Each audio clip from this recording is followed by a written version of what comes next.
Sveiki, gerbimi žiūrovai. Pirmiausia, sveikinu visus su prasidėjusią vasarą. Ir šiandieną mūsų laidos svečias Remigijus Žemaitaitis. Sveiki, Remigijus. Malonu matyti. Šį žmogų iš ties pristatinėti nereikia, nes jeigu mes pamatėme visus jo titulus turimus, tai turbūt reikėtų pusę laidos. Bet kas mane labiausiai žavi, tai žmogus su aktyvia pilietinė pozicija. Jinai vieniem gali patikti, kitiem gali nepatikti, bet šis žmogus ją turi. Ir jisai ją nepostina pasislėpęs už nickneimą, o tiesiog sako atvirai visiems į akis. Ir aš tikiuosi, kad šiandienį mūsų laidoje Jokas Prašaras, jisai pakalbės apie tai, kas vyksta šiandieną mūsų tėvynėje. Remigijau, tai kasgi vyksta mūsų tėvynėje šiandieną? Jo, tai kaip aš sakau, tai yra didžiausia bėda, kad politikai, kurie yra nacionaliniai politikoje, jie iš tikrųjų daro juoką per ašarą ir labai paprastos priežasties, nebesilaiko savo principų, nebesilaiko savo ideologijų ir netgi nukrypsta nuo savo vertybinių dalykų. Tai mano galva, kad mes einame pati kaip valstybė, tokia, kaip darinys, ne, mes einame į dugną, rečiamės. Vėlgi vienas pavyzdys, migrantų klausimas. Vėlgi atrodo paprastas, elementarus dalykas. Vietoj to, kad mes, tarkime, turėtumėm iš rytų, tai yra iš Rusijos, iš Baltarusijos, tarkime, darbinius žmonės, mes pasiėmėm kazokus, tadžikus, kirgizus, ir sakom, kaip čia dabar atsitiko, kad Vilniui paprašė dar vienos mečetės pastatyti. Sakau, tai palauk, aš niekaip nesuprantu. Sakau, tai jūs, kaip čia sakau, suprasti, jūs kartu norite atriboti ir sakyti, kad jie blogi, bet kartu kviečiatės musulmonus ir po to sako, kad musulmonai yra blogi, nes grėsmė mūsų nacionaliniam saugumui. Remigijau, mes dabar einame į dugną, kaip jūs pasakėte, bet dar nedėjome į dugną. Kada jūs nuomonė bus dugnas? Dugno niekada jisai nebus. Kaip mes jį suprasim, kad jau dugne, tada galėsim atsispirti turbūt ir judėti. Ne, neatsispirs. Žiūrėkit, labai yra, kada bendrauju su įvairiaus pozicijos žmonėmis, su verslininkais, tarkime, irgi keletą savaičių buvau pasakęs Tenerifei, ir sakau, tu grįžk, žinai, Erikai, reikia dirbti Lietuvai ir panašiai. Žiūrėk, sako, kai visą šūdą šitą iškabinsite, sako, tada aš grįšiu. Palauk, sakau, žiūrėk, gerai, jūs. Va. Sakau, palauk, sakau, aš niekam ne mes. Tu čia sėdi čia gerai, ne? Tu žiūri per tą, žinai, langą, kaip ten sekas Lietuvoje ir jau kai bus, tai aš grįšiu. Ir aš galiu pasakyti, buvo labai toks vienas įdomus dalykas, 41 metai, pamenat, kai vieni išbėgo į Ameriką, ne, ir kiti liko Lietuvoje. Ir pamenat, buvo toksai nelaimingas Amerikos balsas, kur propagandistai, ką sakėkit, broliai lietuviai, tuoj mes atvažiuosim jūsų ginti. Tai tie sėdėjo Amerikoje ir aiškino, kad jūs eikite į mišką, bet jie mūsų negynė. Laukiam 90 metais, jie neatvažiavo. Tik 91 metų rugsėjo mėnesį jie atvažiavo. Kuo jie atvažiavo? Landsbergis, kai priėmė įstatymą, nekilnojamo turto atkūrimo įstatymą. Tada sako, žiūrėkite, ir aš turėjau žemę, žiūrėkite, ir aš, sako, turėjau žemę. Man atkurkite žemę, sako, tada aš jau būsiu lietuvis. Tai va čia tas dugnas, dvigubo pilietybė, dar vienas dugnas. Jau turėjo žmogus atsispirti. 860 tūkstančių lietuvių gyvena užsienyje. 170-80 tūkstančių jau vaikų turinčių kitos užsienio valstybės pilietybę, ne? Referendumas. Buronka, žemaitiškai kalbant. Absoliučiai buronka. Valdžia darė ką nors, kad kas keistusi? Ne. Jūs matėte reklamų? Ne. Bet apie LGBT įdynės pas mus televizijai visi neužkimsta. Debatai, prezidentiniai debatai, kiekvienuose debatuose buvo užduotas klausimas. Jeigu vyras susitoks, kaip jūs reaguosite? Ar vyrui suteikti įsivaikyti ar ne? Aš sakau, palaukit, sakau, tai Lietuvoje prioritetas yra 4%, ar Lietuvoje prioritetas yra 33% išvykusių? Aš iš tikrųjų, Remigijus, sutinku su jumis, kad tolerancija yra stipri LGBT atžvilgių ir aš tik už tai, už toleranciją, bet kartais susidaro įspūdis, kad išskyrus tai, kitose vietose tolerancijos pritrūksta. Tai šiai dienai, ta prasme, Problema yra tai, kad politika susikoncentravo į vieną socialinę grupę. Aš klausiu, ar jie yra mušami šiandien, ar jie ten yra persekiojami, ar negauna darbo, ar ten paskolų. Pasakyk tai, kas tokio yra blogai, kad jie yra kažkokie tai blogi. Ne, bet jie kitaip. Tai palauk, sakau, tai jaunos šeimos, kurios negali šiandien įsigyti būstų ir pasaulis, kuris yra nuėjęs, kad jaunų šeimų programą neįsigimui, tai ką, jie turi visos jaunos šeimos išeiti į gatves, kad jie kažką tai atkreipdėmėsi. Bet Remigijau, sutikite, man kartais atrodo, kad tas išpūstas burbulas dėl mažumų, kokių tebe būtų vienokių ar kitokių, po jo galbūt slepiamos yra kitos problemos. Na, šiandieną pasižiūrėkit, kas iš tikrųjų vyksta Lietuvoje. Na, daugelis žmonių turbūt galvoja, jeigu jis turtingas ateis į valdžią, tada gal nevoks. Bet mes matom, kad šiandieną valdžioje yra tokių žmonių pakankamai turtingų ir kartais susidaro įspūdis, kad jie vagia daug daugiau negu tie neturtėliai atėję. Ir po to visais tolerancijų trūkumas, burbulais galbūt norima paslėpti rimtesnes problemas. Tai natūralu šitas dalykas, žiūrėkite, pedofilijos skandalas, ne, konservatorių elitas, ten pas tų konservatorių daug turi, tų pedofilų, izofilų, mes ten visko, jo aš žiūriu, tarp kito, aš pasižiūrėjau jų partijos narius, tai jų jau yra 8 partijos nariai, buvę vienose ar kitose pareigose, kurie buvo ir tariami ir nuteisti pedofilijos bylos. Kitų partijos narių aš po kol kas, žinokit, neradau. Tai va čia yra irgi toks labai įdomus dalykas, nes, žinot, tie žmonės su vaikų tvirkinimu kažkas yra pas jų negerai, žinai, tai jie yra vieningi ir jie yra gaujom. Tai jau vieną dalyką įsiminėsiu. Tai ką reiškia pedofilijos skandalas Bartaševičius? Gi tuo metu, pažiūrėkite, algoritmų ministras Kubikas, Rubikas, Kreivys ką padarė? Padarė būtent po liberalizavimo kainų elektros metodikos skaičiavimas. Taigi, kol visi susigaudėm, kol pasirinko ten žmogus, koks vartotojas, koks tiekėjas, kas turėtų būti, taigi mes visi matėm pedofilijos tik skandalą. Tik matėme Bartaševičių, ne? Tarsi va toks, nu, va, duodame. Lygiai taip pat migrantų klausimą paimsim, arba mano klausimas antisemitizmo žydų, kur aš visiškai, nu, esmė, iškirpo iš konteksto, pasidarė, nu, okei, važiuoja, bet aš laikausi savo principų, kad, gerbėmieji, buvo, yra ir bus. Nu, tai ir nereikia bėgti, reikia nuo savo tos praeities ir tą praeitį reikia rodyti. Tai, kas vyksta šiandien Izraelyje, mes puikiai matom. Ar visa tauta turi atsakyti? Nu, ne. Kodėl turi tauta atsakyti už 2-3 žmonės? Nu irgi ne. Tai ir vėlgi lygiai tas pats pavyzdys, kai sakot, burbulas, ne burbulas. 34 metai valstybės nepriklausomybė. Nu niekaip nesugeba Seimas priimti iliustracijos įstatymą. Nu priimkite jūs tą KGB iliustracijos įstatymą. Kas ten tokio yra, kad reikia bijoti ir jo nepriimti? Kas? Nu, spėju, kad dar yra nemažai Seime, kuriems tai... Nu žiūrėkit, pradėkime nuo Lopatos, pradėkime nuo Gentvilo, baigsime Landsbergių šeimyną, pabaigsime Anušausko šeimyną. Mes rasime tūkstantį, ko gero daug, kur jų giminių yra susijęs su KGB. Mes rasime. Bet dabar yra klausimas yra. Ar geriau tokį žmogų turėti Seime, ar geriau žinot, kad jis toks yra ir sakytų, taip, aš toks esu. Ir dabar kitas niuansas. Žiūrėkite, Europos parlamente kyla skandalai, ginčai, kad kas galėtų būti komisaru nuo Lietuvos, ne ten Šimonytė, Landsbergis, dar kažkas panašiai. Ir atsiranda Pilypas iš kanapių ir sako, žinai, sako, mes siūlome Viktoriją Čmilytę Nilson.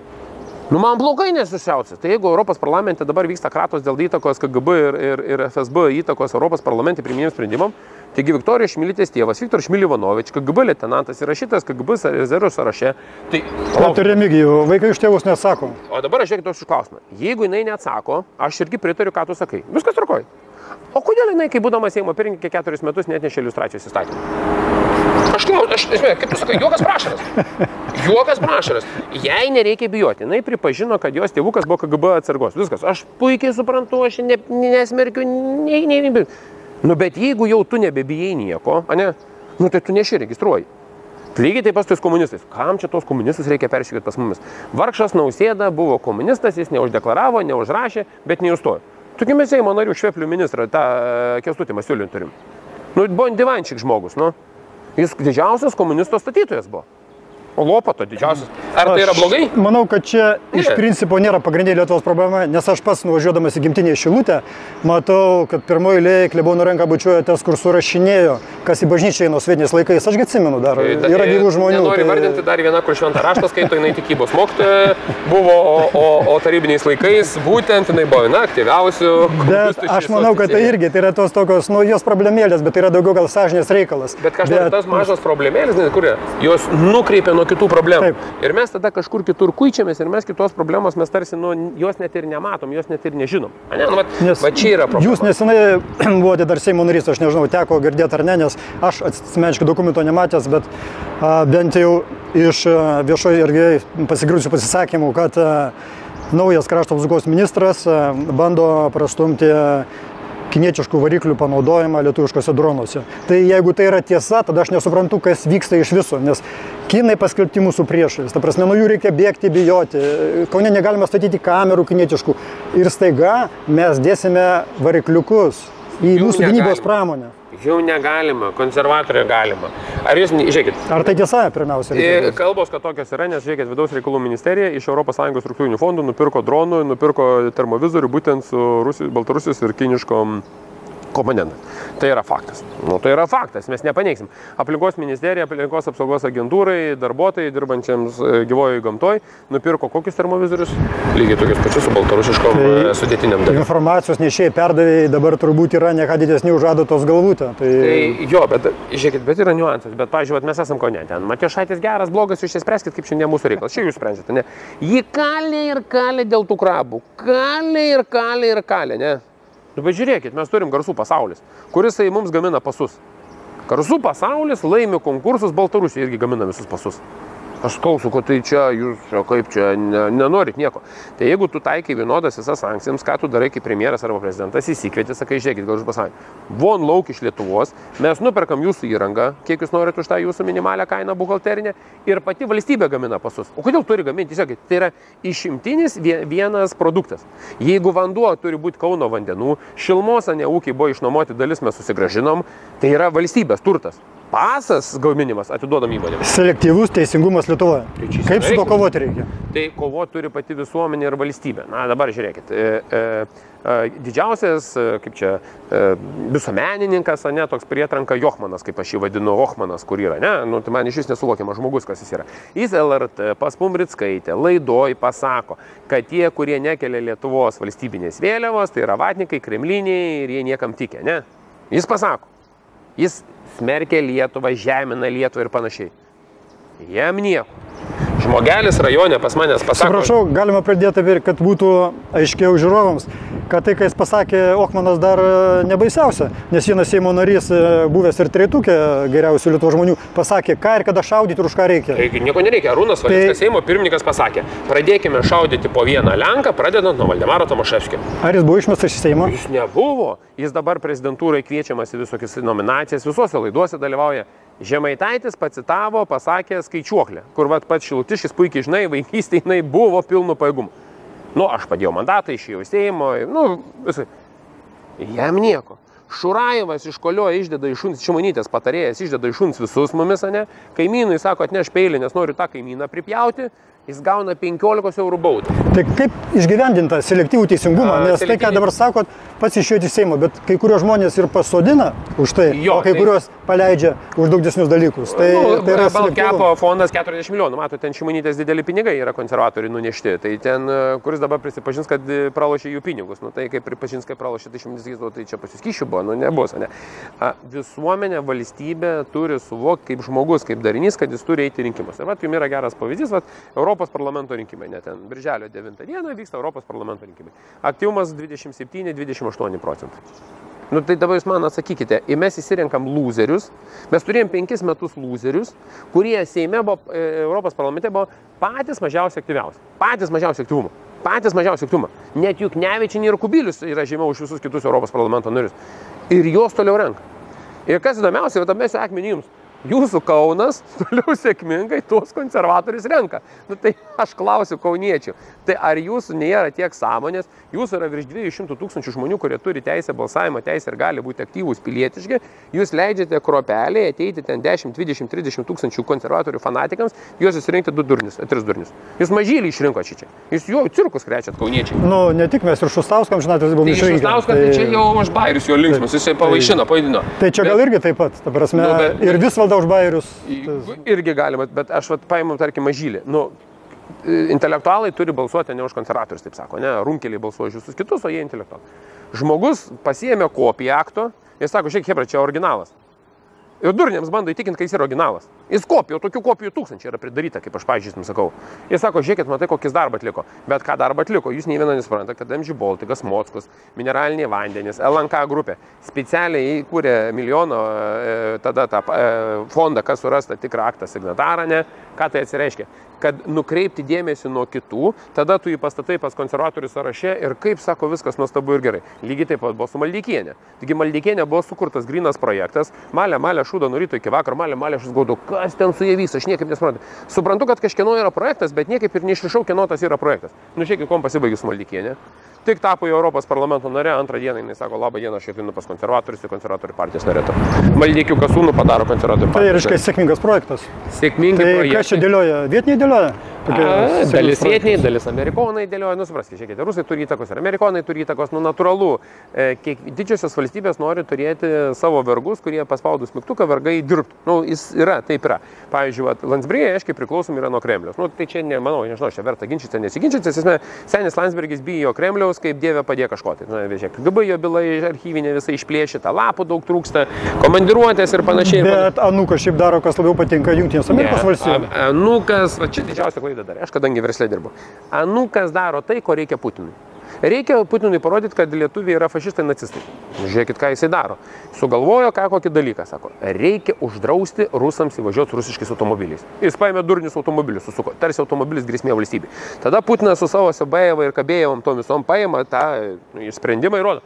Sako, žiūrėkit, Lietuvai kokie fašistai. Tada sėdi ruselis, kokio Tiumenėje tenais, ar ten Vladivostokė, arba, žinai, dar... Linksi galvą. O, sako, žiūrėk, o, Valodė, koks šaunuolis. Myliu aš tą Valodę, jisai teisus, sako, lietuviai, brudai, suskiai, parazitai, yra, žinai. Kai jūs durnas esat, ką jūs darot, aš galvoju, ką jūs čia darot. Bandė uždrausti tranzitą geležinkeliais, ne, į Kaliningrado sritį. Nu, mums 100 metų tas Kaliningradas, jūs važiuokit, ką jūs norite, ne. Bet kas atsitinka? Tada, kai mes uždraudžiam, Putinas visas 3 savaitės, kiek aš pats spėdėjau, kiekvieną dieną, kas 20 minučių kalė kokiame, tai kieno yra paprašytas. Tai faktas. Ko Putinas labiausiai norėjo perimti į mūsų krašte arba rytų Europai, kokią įmonę norėjo perimti? Dėl ko, kur didžiausi pinigai sukasi? Žemės sektoriui. Putinui reikėjo ko? Baltarusijos gamyklą, trašų perimti. Pažiūrėkis, kaip perimė. Gi Batka nebeturi kur išvis, nebeturi kur, sterilizuoti nebeturi kur. Putka ir sako, žiūrėk, Batka, nori parduoti trašas? Mes nupirkome Norvegijos įmonę Jaramyla akcijų, sako. Dabar ten veši baltarusiškas trašas, mes pakuosim kaip norvegiškas ir važiuosim po visą Europą. Bet dėja, tu dabar esi priklausomas nuo manęs. Kaip ir su Astro elektrinė. Remigijau, aš ta prasme noriu jūs įspėti, nes praeitą kartą jūs daug mažiau prikalbėjote, kad teko išeiti iš Seimo. Koks dabar bus žingsnis, paliečiate pakankamai rimtus asmenis ir ta prasme drąsiai žiūrėdamas į kamerą. Žiūrėkit, aš nei kiek nebijau, nes esu tokio bjauraus būdo žemaitis, šešioniškis, iš mažosios Lietuvos, kad aš galiu sau leisti tą dalyką pasakyti, nes Seimas man nėra, mano Seimas buvo hobis, jis ir bus hobis, ir matyt rudenį su Nemuno aušra, kaip sakau, ne veltui mes matyt ir tą laidą gausi, kad prie Nemuno, nes į Kauną sušviečiuosi šiandieną, tai esmė yra dalykas, žmogus turi nebijoti pasakyti.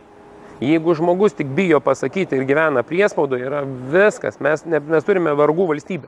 Ir, gerai, aš išėjau Seimą, ir ką, jie laimingesni? Jie kiekvieną dieną sėdė, šiandien žiūri, sako, bet sako, jūs toliau misioniau šiapėm, jūs toliau ant mūsų varo. Ir toliau tyrimus darau ir Navickienės istoriją, visą atkapšiau. Atkapšiau, nusėdžiu, mano visas biuras dirba toliau. Tai trumpai apie tą istoriją dar keletą minučių laidos turime. Tai esminis yra dalykas, Navickienės vyras, kadangi turi asmeninius santykius, asmeninius ryšius su Trinkūnai, o Trinkūnai yra vieni turtingiausių žmonės, jums kai kauniečiai yra žinomi, nes iš čia pradėjo kažkada tai savo... Gerai žinomi siaurame rate. Jo, bet tas jo, teisingai jo, sakai, kai kurių jūs yra. Tai tie žmonės arba jų šeimos nariai sukūrė tokią FoxPay sistemą, kuri realiai padeda išvengti pinigų, juodų pinigų legalizavime, viešosiuose pirkimuose ir panašiai. Ir mes atkapstėme sąsajas, valdybas, ryšius, teisėsaugoj, FNTT, prokuratūroje ir visur kitur. Radom labai didelę grandį chebros, kuri dalyvauja šitose veiksmuose. Ir tai yra ne bet kas kitas, o Monikos Navickienės, vienos iš konservatorių lyderės vyras. Tai ir tarp kito ko, tie patys žmonės, kurie kapstėsi po manim dėl žydų klausimo ir kur dėjo pastangas generalinį prokuratūrai, kad būtų iškelta man baudžiamoji byla ir ta byla keliautų į teismą, kur dabar ir nukeliavo tarp kito ko. Viskas sutampa, bet reikia bijoti, jeigu aš būčiau įsigandęs, būčiau pabėgęs, šiandieną ko gero jie džiaugtųsi. Aš nepabėgau, neįsigandau, ėjau į kovą su jais ir šiandien turim rezultatą. Man atrodo, kad kažkas tai šventų tėvų, teisingai atsimenu, Jonas Paulius II savo įtilą sakė, kad nustokite bijot, išsilaisvinkite. Tai jūs esate išsilaisvinęs. Aš kalbėjau, jūs dabar jau tu. Remigijau, bet ką daryti, kad Lietuvos visuomenė išsilaisvintų? Nebėra sovietų, nebėra čia KGB, nebėra represinių struktūrų. Ką daryti? Tu padarei didžiausią klaidą. Kaip tik dabar Lietuva eina į Šiaurės Korėją principą, nes ta, kuri buvo auka, dažniausiai tampa būdeliais. Ir aš esu pasakęs apie Izraelį, apie žydus, esmė, kurie buvo NKVDistai, KGBistai. Taigi nėra paslaptis, Emanuelis Zingeris. Emanuelio Zingerio tėvas Mykolas Zingeris, Kaune, 41 metais NKVD viršininkas. Buvo, ką jūs pamiršot? Aš nepamiršau. A ką jūs pamiršot, kaip Mykolas Zingeris, Emanuelio Zingerio tėvas Kaune kvietęs Petrą Cvirką, kad kelkim, kovokim prie Smetono, organizuokim persversmą prieš vokiečių valdžią ir kviečia sovietus, kurioje vietoje pirmoje vietoje įsilaipino sovietų armija. Taigi Kaune, tai jūs padėkokit Mykolui Zingeriui. Taigi Mykolas Zingeris padarė taip, kad raudonai armijai įsilaipintų, aš turiu laiškus jo, aš turiu raštus, jo turiu prisipažinimą. Remigijau, aš galvoju, kad ta raudona armija nebuvo blogesnė už rudąją. Abi armijos buvo blogos. Aš nesakau, kad bloga, aš nepasakiau. Aš kaip pavyzdį, ką aš noriu pasakyti, kad žmonės imituoja, kad jie yra, tokie sąžiningi, dori ir, kaip tu sakai, įsilaisinti.